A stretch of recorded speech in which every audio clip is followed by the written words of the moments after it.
next guest has just released a new novel and it is set in New Orleans. It's titled The Last Shadow, and I am so excited to chat with the author, Michael Zell, about his new book. Please help me welcome him to Great Day, Louisiana. Hello, my good friend. Hello, good to see you. Yes, good to see you as well. We're kind of matching a little maroon action today. Yeah. Thank you so much for coming on. Congratulations on your book. You know, I was reading about it and I was just so fascinated. So it's a crime fiction story, everybody. And the way it was written, I just find it so fascinating. It's about 3 people, 2 paths, all in one book. Talk to me about this approach and why you wanted to write it this way. Sure.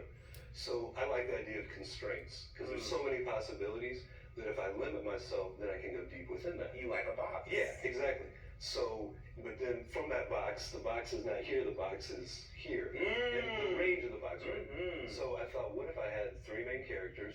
There's other characters, obviously. What if I had 3 main settings? There's other settings, obviously. And essentially the weave of all those characters and all those places together.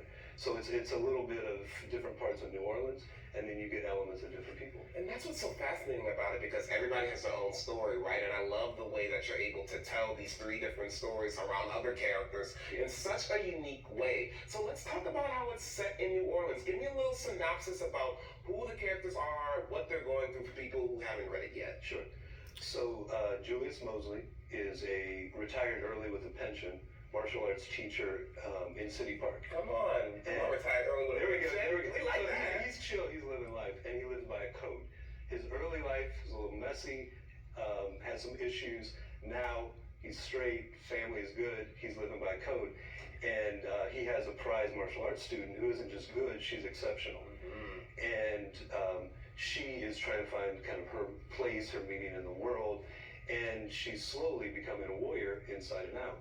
The thing is that she unknowingly connects him with somebody he knew for one period of time in an incident that changed both their lives.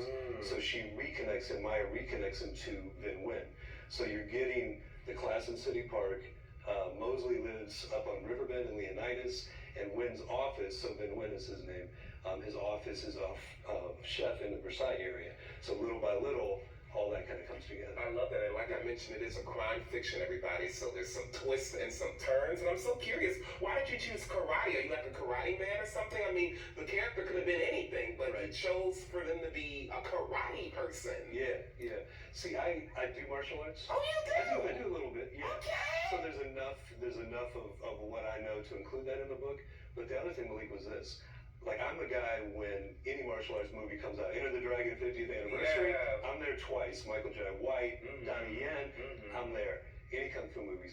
But I wanted to write a book that was for everybody, that had the elements, Eastern philosophy, martial arts as kind of the framework of it, but it's for everybody. Because I know, everybody loves a New Orleans story, but martial arts might not be everybody's kind of thing. So it's not a like an action movie book. It's got its elements in there, but it all works for kind of the same goal together. And the title of the book is The Last Shadow, and on the cover of the book you see one of the main characters, but kind of also a shadow. Is there a bigger meaning to what that last shadow is without giving it away? Yeah, so it has multiple meanings. So it can be sort of somebody in the shadows until they're ready to sort of come to the front. It can mean someone who is maybe sort of their last hurrah. And then the deeper one is the idea, this would be the Eastern philosophy side of it, is the idea that if you think about when you're a kid and you're just doing what you love to do, and then over time as you get older, in a lot of cases, like, nah, you got to do this, now you're grown, you can't do this, and you don't have time for what you love. So the general concept of the whole book is if you can, as an adult, get to the point where the shadow you cast is the same as the shadow as a child, meaning you got back to that purity as a child. Right. That to me is what life's about. Oh, that's come on, Michael! I love that. And what I also love is that this is just the first of a trilogy. Yeah.